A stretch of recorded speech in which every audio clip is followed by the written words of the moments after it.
Hello and welcome to episode 71 of the Low Back Pain Podcast. I'm your host, Dr. Grant Elliott with the RehabFix online low back program. And today's topic is core exercises for sciatica. Which should you do? Which should you not do? And everything in between. If you missed last episode was actually an exclusive Q&A where I accepted all questions on our private Facebook group and I answered them in depth. It was a lot of fun. And if you join our private Facebook group, RehabFix Low Back Program, which will also be linked in the show notes, then you will get to ask these questions that I will answer. On our next one, you'll also get our free sciatica guide and any other exclusive guides that we post in there that we do not share anywhere else. So join our Facebook group if you want more information and you want to get involved and you want to find a solution to your back pain. So today's topic, as stated, core exercises for sciatica. First off, disclaimer, don't hear what I'm not saying. All right. Very rarely is a weak core the reason for your back pain, disc pain, or sciatica. Very, very rarely is it the reason for it. However, it can often be a reason to keep it around. It can actually often be a reason to make it worse, believe it or not. And we're going to explain what kind of exercises might do that and what kind of ones might be a better alternative. For most sciatica issues, we want to address the disc first. If we determine that it's primarily a disc pushing on the nerve, we can do that through our testing. Usually, if we see an obvious range of motion discrepancy, it can barely bend forward or barely bend backwards. The longer you sit, the more you feel it. Been sitting for a long time, hard to stand up straight, really tight. It feels like there's a screwdriver in your lower back. There's probably some disc involvement. So we focus on loading the disc first through some repetitive movements.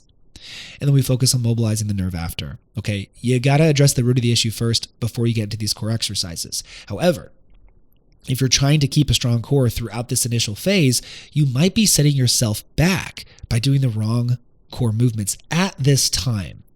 At this time is key, because I'm not saying these core exercises are bad or bad forever. I'm saying they might be not a good choice right now.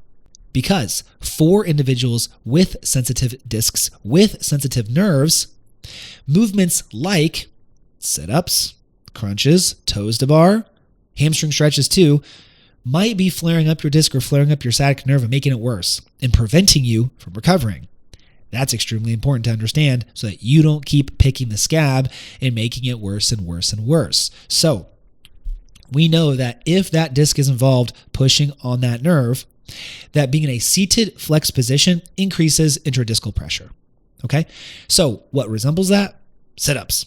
Laying on your back, sit-ups, or uncontrolled leg raises sometimes if people are going really high with it.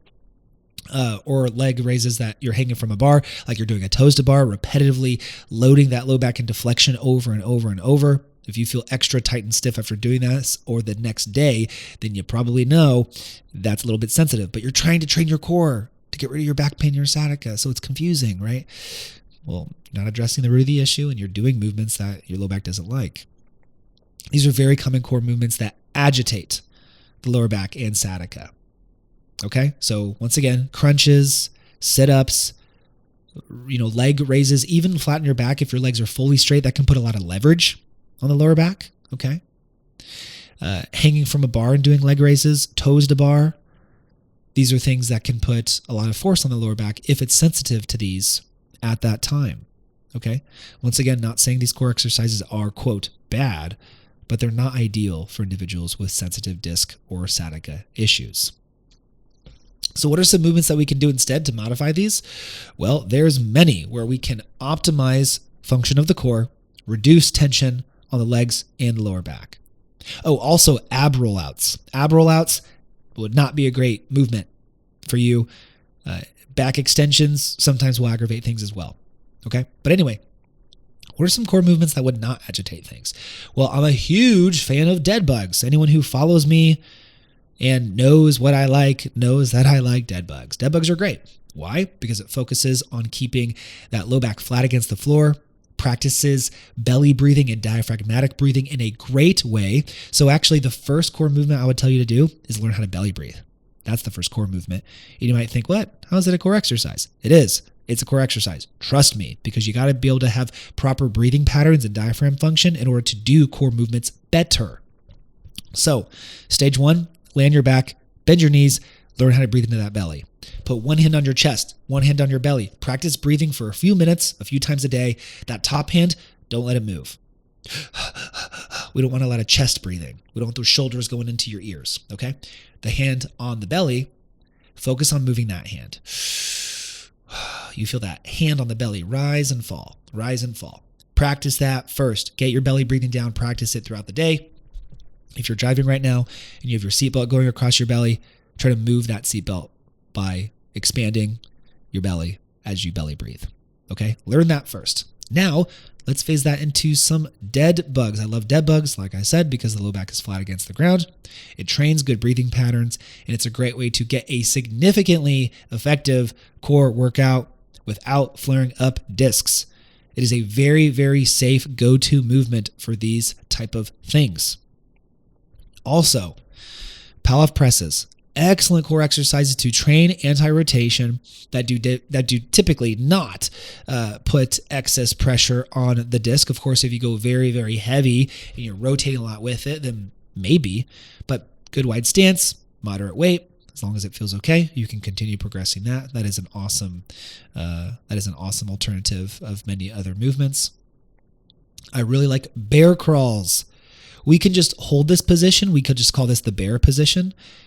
On all fours, drive the floor away to flatten out your scaps, get that serratus anterior involved.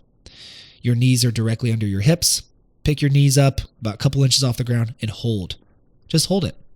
It's going to be exhausting. It's going to be tiring. Trust me.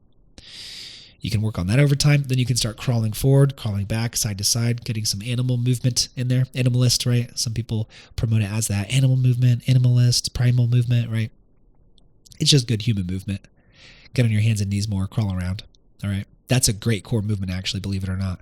In that same position, you can advance that. You can be in a bear position. You can kick one leg straight out like a glute kickback. Make that basically a single leg bear. You can do a single arm bear. You can do a plank, single arm plank, single leg plank. These are great movements to reinforce the core, not trigger sciatica or disc-related issues. A lot of these are neutral spine based, of course, but there's a lot more movement involved, or a lot more function-focused aspects involved, a lot more variability than just lay on the ground, do crunches. All right? It's probably going to flare you up, as you've already noticed. So throughout your recovery process, first off, of course, it's always important to address the root of the issue first. You got to do that. It doesn't not matter how much core movement you do. You can have the strongest core in the world. You could hold a plank for 5 hours. If you're not addressing the root of the issue and getting that disc happy and nerve happy, you're still going to have low back pain, okay? We see it all the time. We get clients who are like, yeah, I was told my core was weak. Then they're doing planks all day long at the PT clinic for months. You think your core's still weak then? I don't think so. I think there's something else that's being missed.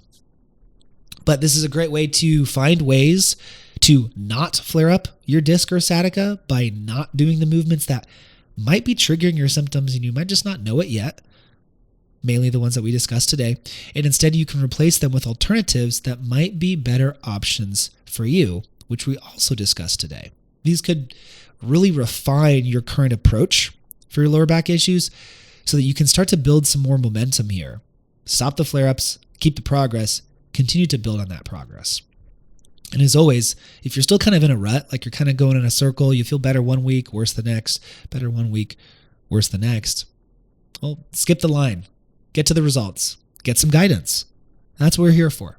If you have any questions, please reach out to us, submit an application on our website, join our private Facebook group, RehabFix Low Back Program, and you can discuss things with us. You can get our free sciatica guide, and you can get started to learn more about how you can fix yourself so you can finally be done with this pain and join our hundreds of clients around the world who have achieved pain relief as well by learning how to do it themselves and having a plan and guidance to get them there.